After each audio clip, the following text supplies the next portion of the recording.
Hello and welcome to the news at 10 on Rajya Sabha TV. I am Aishwarya Kapoor. Now, France has struck a major Islamic State targets in Syria in retaliation for the Paris attacks. That is the big story we'll be tracking. Also, we'll get you all the news from Turkey, where the G20 summit is on. Let us begin with the headlines. French fighter jets bomb series of ISIS sites in Raqqa in Syria.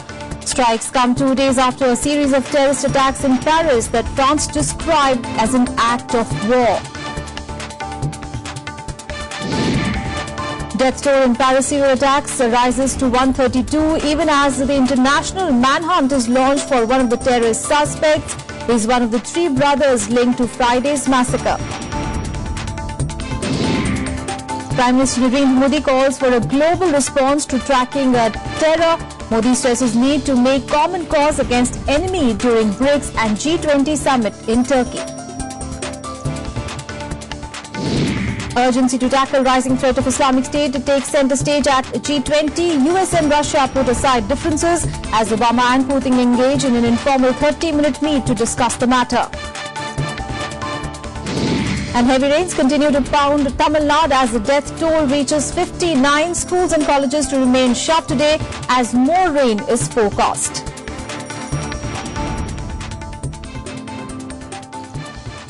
Well, 2 days after the deadly Paris attacks, France targeted IS strongholds in Syrian city of Raqqa. This even as an international manhunt is on for one of the terrorist suspects, who is one among the three brothers linked to Friday's attacks. The death toll has risen to 132 as few more injured have succumbed to their severe wounds. On Friday, Islamic State militants bombed several entertainment sites as a revenge to French involvement in airstrikes against Islamic State. France retaliates. In one of its biggest raids, French fighter jets targeted IS positions in Syrian city of Raqqa in coordination with US-led coalition. 10 fighter jets launched several bombs simultaneously from the United Arab Emirates and Jordan. The raids come just 2 days after the horrific Paris bombings by the Islamic State group. Over more than a year now, we've conducted thousands of airstrikes. We provide arms to forces who are fighting them on the ground. But this is going to be a long-term campaign to disrupt and ultimately defeat ISIL. And we're going to have to continue to redouble our efforts in partnership with allies like France. A widespread international manhunt is on for the suspect. Police officials have released the photograph of a French national wanted in connection with the attacks. 26-year-old Salah Abdeslam was stopped near the Belgian border before the bombings, but they let him go after checking his ID. He was born in Belgium. French police is coordinating with Belgian officials for more clues on the suspect, whom they believe helped organize the bombings with two of his brothers. One of the brothers died in the attacks, while the second one is under arrest in Belgium. Meanwhile, Iraqi Foreign Ministry said that they had already shared the information they had on terrorist attacks planned in France, United States and Iran. تم الحصول على معلومات من مصادر مخابرات عراقية أنه البلدان المستهدفة قريبا قبل حدوثها هي عموم أوروبا خصوص فرنسا، أمريكا وإيران كذلك. وجرى تبليغها بمصادرنا الخاصة جرى تبليغها. Major tourist sites remains closed in Paris until further notice as they stepped up security across the country. Shocked by the carnage, thousands flocked together in solidarity with victims in makeshift memorials at 4 of the sites where attacks took place. For them, the trauma is deep, who had already been shaken by Charlie Hebdo attacks in January that left 17 people dead. Bureau Report, Rajya Sabha TV. And Prime Minister Narendra Modi made a case for a global response to combating terror. Speaking at the G20 summit being held in Turkey, Modi said that terror strikes extract not only a human price but a huge economic price as well. Modi also stressed on the growing need for a concerted effort to tackle terror during the BRICS summit on the sidelines of the G20. Prime Minister Narendra Modi has made a case for a united global effort to combat terrorism. Speaking at the BRICS summit that's being held on the sidelines of the G20 summit at Antalya in Turkey, Modi said that combating terror will be top priority for BRICS. The entire humanity must stand together as one against terrorism. The need for a united global effort to combat terrorism had never been more urgent. This must also be a priority for BRICS nations. The Prime Minister continued his stress on the need for a global response to terror during his intervention at the G20 summit, where leaders of the top 20 economies of the world have converged. While the thrust of the meeting this time was inclusive economic growth and climate change, the terror attacks in Paris took centre stage. Modi said, and I quote, "We are united in condemning the barbaric attacks in Paris this week and the recent bombings in Ankara and Lebanon. We share the sorrow of Russia for the lost lives and the fallen aircraft in Sinai. These alone are stark reminders of the dark forces we face, larger than specific groups and particular targets and territories. It is a major global challenge of our times. It not only takes a tragic toll of lives, it also extracts a huge economic cost and threatens our way of life. It calls for a comprehensive global response. Combating it must be a major priority for G20.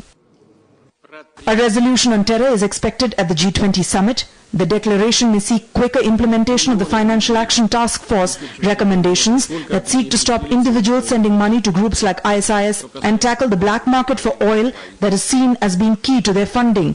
It also plans to prevent terrorists from exploiting technology, communications and resources to incite terrorist acts, including through the internet. Bureau Report, Rajya Sabha TV. And in related news, President Barack Obama and Russian counterpart Vladimir Putin met for an impromptu meet on the sidelines of the G20 summit. They discussed Syria in the wake of the deadly Paris attacks. The G20 summit started with a minute's silence observed by world leaders in remembrance of the deadly Paris attacks.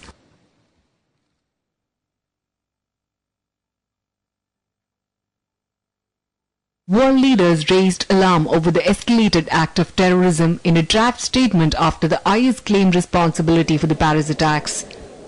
Heads of the world economies agreed to share intelligence, track border crossings and boost aviation security to prevent international travel by terrorists.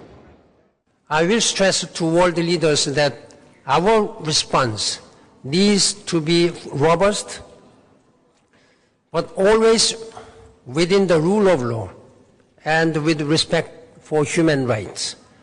Otherwise, we will only fan the fire we are trying to put out. Well, it's become even more clear that our safety and security depends on degrading and ultimately destroying ISIL, whether it's in Iraq or Syria. Türkiye'nin son 4 aydır yaşadığı terör saldırıları gibi, Paris'teki eylemler gibi, Suriye'de meselesi şu anda terörle mücadele olan hadiseler gibi, bunlar bunun en açık ispatıdır. Meanwhile, an informal 30 minutes meet between US President Barack Obama and Russian President Vladimir Putin took place amid wrangling over conflicts in eastern Ukraine and Syria. However, the content of their conversation is not known. But according to a White House official, the leaders shared notes on Syrian conflict resolution spurred by the terrorist attack in Paris on Friday, as well as other recent events that point to increased global activity by IS. The terrible attacks that took place in Ankara, the killing of innocent people based on a twisted ideology, is an attack not just on France, not just on Turkey, but it's an attack on the civilized world. Мы хорошо понимаем, что справиться с террористической угрозой и помочь миллионам людей, лишившимся дома, можно только объединив усилия всего мирового сообщества. Что касается угрозы терроризма, мы все видели ужас, который произошел совсем недавно в Париже. Мы сочувствуем пострадавшим людям. German Chancellor Angela Merkel said that G20 leaders stand united to face any militant threat. Merkel added that attacks in Paris are a predominant topic at the summit. Das G20-Treffen hat begonnen und natürlich ist ein beherrschendes Thema der Terrorismus und die Anschläge in Paris, aber auch anderswo auf der Welt. The two-day summit in Turkey brings leaders of the world's major economies under one roof. and the coordinated attacks by gunmen and suicide bombers in Paris have put G20 leaders under increased pressure to find a common cause. Bureau Report, Rajya Sabha TV. Well, US President Barack Obama on Sunday hailed India's economic growth under the leadership of Prime Minister Narendra Modi and its focus on renewable energy. Making an intervention during a G20 leaders summit session, Obama said that Modi government's ambitious plans for selling up the use of renewable energy combines a concern for environment and creates opportunity for furthering global growth through fresh investment in renewable energy. Obama also said that it has the potential to create employment. In his intervention, Modi said that India's economic growth is likely to be 7.5% this year and achieve a growth rate of 8% plus next year. Meanwhile, Chinese President Xi Jinping said on Sunday that the task of the G20 is to promote world economic growth. In a speech delivered on the first day of the G20 Leaders Summit, Xi said that G20 should work to maintain a stable economic growth in the short term while seeking to inject new impetus into the world economy in the long run. The G20 nations are wrestling with fundamental economic questions such as the divergence in monetary policy between the US as it prepares to raise interest rates and Japan and the Eurozone, which continue with ultra-loose policies. Well, India and Australia have finalized their civil nuclear deal. That makes it possible for India to buy uranium from Canberra. The deal was finalized after a meeting between the prime ministers of both the countries on the sidelines of the G20 summit in Turkey. The two countries announced the exchange of instruments of ratification after meeting between Indian Prime Minister Narendra Modi and his Australian counterpart Malcolm Turnbull in Antalya. The nuclear deal is a further step towards India achieving international acceptability for its nuclear program despite not ratifying the Nuclear Non-Proliferation Treaty and follows similar agreements with the US and France. Talks towards the Civil Nuclear Cooperation Agreement began a few years ago after Australia lifted a long-standing ban on selling uranium to India.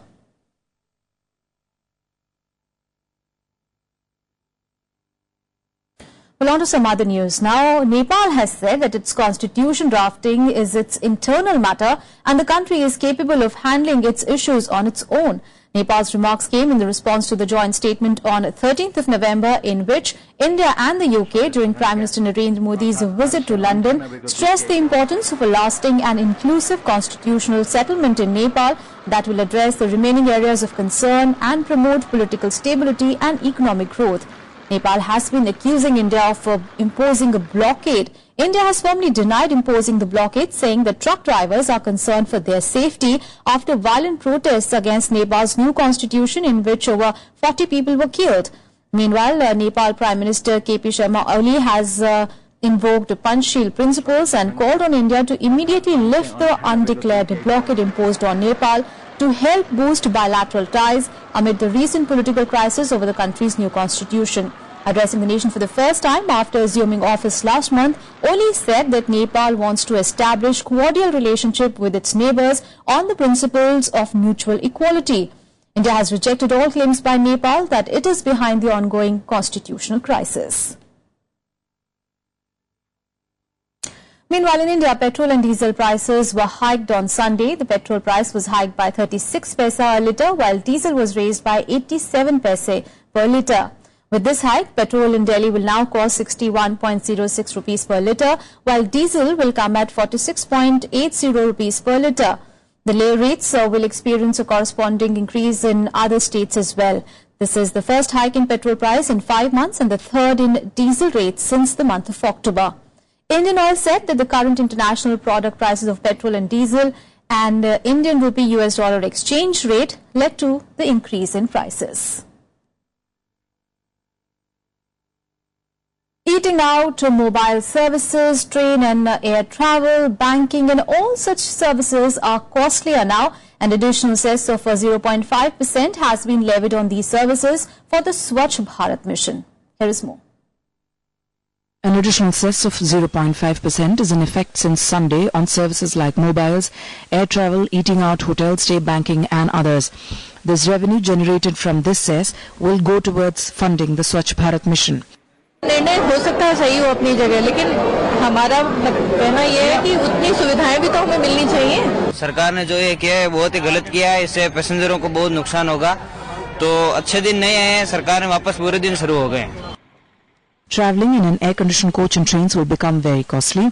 After the introduction of 14% service tax and with the addition of 0.5% cess for Swachh Bharat, all upper-class fares on the railways will go up by up to 4.35%. इससे जन सामान्य पर, मध्यम वर्ग पर, निम्न मध्यम वर्ग पर नया बोझ बढ़ेगा। स्वच्छ भारत अभियान लाती है, उसका बजट कम कर देती है और फिर उसको सेस लगा देती है उस पे। तो इस तरह की वित्तीय मामलों में गिमिक्री, चालबाजी, धोखाधड़ी बहुत दिन तक सफल नहीं हो पाती। According to the government, centre's expenditure on health is rising by 6,700 crore rupees annually. Several diseases like malaria, dengue, diarrhea and polio are a direct result of unhygienic surroundings. The government believes that increasing the expenditure on the Swachh mission will enable tackling the spread of these diseases. Ravindra Shiran's report for Rajya Sabha TV. In Breakfast News, we'll take a very short break. Don't go anywhere. News and updates continue on the other side as well.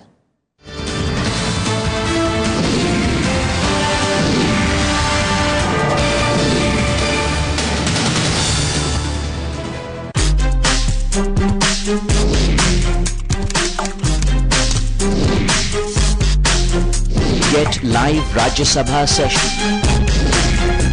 News, views, reports and analysis you can trust on social media. Subscribe, follow,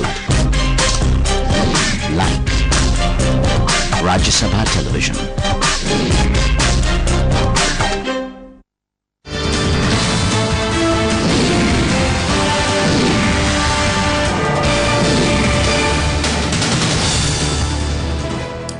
Welcome back. Now, 59 people have died so far due to continuous rainfall across Tamil Nadu. Schools and colleges in many parts of the state are shut today, and more rainfall is forecast for the day today.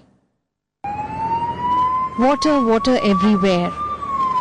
Heavy rains continue to pound Tamil Nadu, disrupting normal life and resulting in 59 deaths. No respite from the downpour as several parts of capital Chennai was underwater, and the weatherman has forecast more rains for the next 24 hours. This well-marked low pressure is expected to intensify further into depression during next 24 hours and move in west-northwestward towards Tamil Nadu coast. Fishermen are requested to not to venture into sea from tomorrow onwards.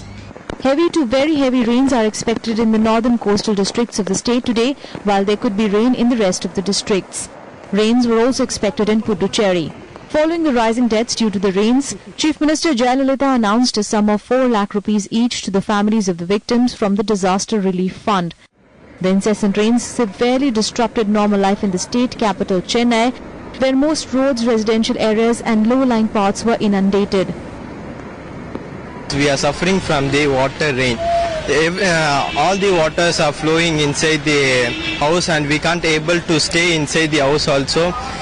We can't able to attend the college, we can't able to walk in the outside of the road, we can't able to go to a shop for buying vegetables also. Civic officials have pressed into service high-powered pumps to remove water from subways and inundated residential areas. As many as 15 district administrations, including Chennai, have declared a holiday for schools and colleges today. Bureau Report, Rajya Sabha TV. Let's now take a look at what all events are lined up for the day in the day ahead. Indo-Bangla Home Secretary level talks will be held in Dhaka beginning today.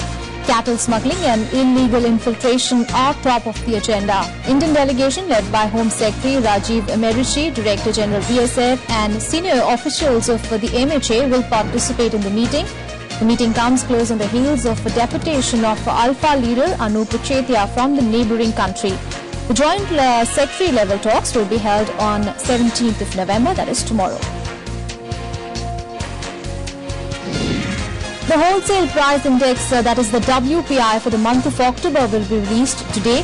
WPI had fallen 4.54% in September. The data comes in the backdrop of lower than expected industrial growth as measured by IIP in the month of September, and also a higher than expected retail inflation, that is 5% in October. President Pranab Mukherjee will inaugurate the ceremony for commemoration of National Press Day today. The President will also confer national awards for excellence in journalism. The Minister of State for Information and Broadcasting, Colonel Rajya Singh Rathore, will be the guest of honour, and Justice Chandra Mauli Prasad, who is the chairman of the Press Council of India, will preside over the ceremony. The Press Council had on Wednesday announced the winners of its national awards for excellence in journalism for 2015. Finance Minister Arun Jaitley begins his two-day visit to the UAE. During the first day of his official visit, the Finance Minister will be participating as the chief guest in UAE India Economic Forum meet in Dubai. He will also hold meetings with UAE's Finance Minister and take part in a FICCI conference. Tomorrow, Jaitley will leave for Abu Dhabi, where he will meet the investors and also meet Sheikh Mohammed bin Zayed Al Nahyan, who is the Crown Prince of Abu Dhabi, before returning to India on 18th of November. General Dalbir Singh Suhag will embark on a 4-day goodwill visit to Japan as part of the ongoing high-level exchanges between the two countries. During his visit, he is scheduled to interact with senior officials of the Japanese Self-Defense Forces and Ministry of Defense to discuss a wide range of issues to enhance military cooperation. The visit comes soon after Japanese warships took part in the annual India-US Malabar Naval War Games in the Bay of Bengal in the month of October.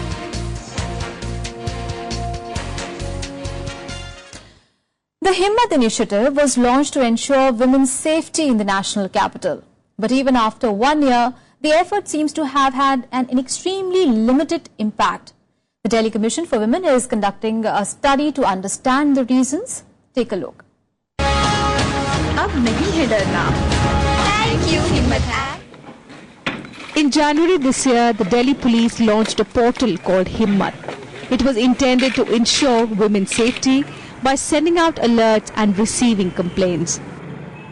Since its launch, 4,000 complaints have been received so far, but FIRs have been filed only for 13. The Delhi Commission for Women is now trying to understand the reasons for this huge gap. Why is this gap? This gap seems to be quite scary, frankly. So we want to understand why out of 4,000 only 13 FIRs were registered.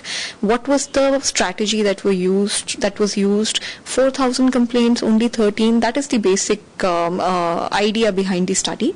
And we planned to study each and every complaint and understand as to whether an FIR should have been registered or it should not have been registered. In 2014, 11,000 FIRs were filed involving crimes against women. Charge sheets were filed against 3,500 people, but only 9 of them were convicted. I came up with 4 or 5 points to Mr. Rajnath Singh ji. So one was that he should give time. Second was that there needs to be a coordination committee at the level of Mr. Rajnath Singh ji. It should have Mr. Rajnath Singh ji. It should have Mr. Arvind Kejriwal ji. It should have all the big people in Delhi. And so that this fractured mandate that Delhi has, different agencies having different mandates, so that should be clubbed and there should be a coordinated response. According to the Commission, the main problem is that of coordination. At a recent meeting, various agencies were urged to improve on this front to make a meaningful impact on women's safety. Anshu J. Singh, Rajya Sabha TV. Well, now let's get you some international news and updates in World Wrap. The Democratic presidential hopefuls clashed on Sunday over how to deal with militant group Islamic State in the wake of deadly terror attacks in Paris. Hillary Clinton, speaking on a debate stage in Iowa, said that it cannot be an American fight, and she called on Turkey and the Gulf states to do more. Clinton was challenged by Vermont Senator Bernie Sanders for backing the Iraq war, which he says led to the rise of the militants. Myanmar's President Thein Sein has promised a smooth transfer of power to Aung San Suu Kyi's opposition party after last week's elections. He made the comments at the meeting of political leaders in Yangon. Suu Kyi's party, the National League for Democracy, won about 80% of the contested seats, with just a few results still to be announced. If power is transferred, it will end more than 50 years of military-backed government in Myanmar.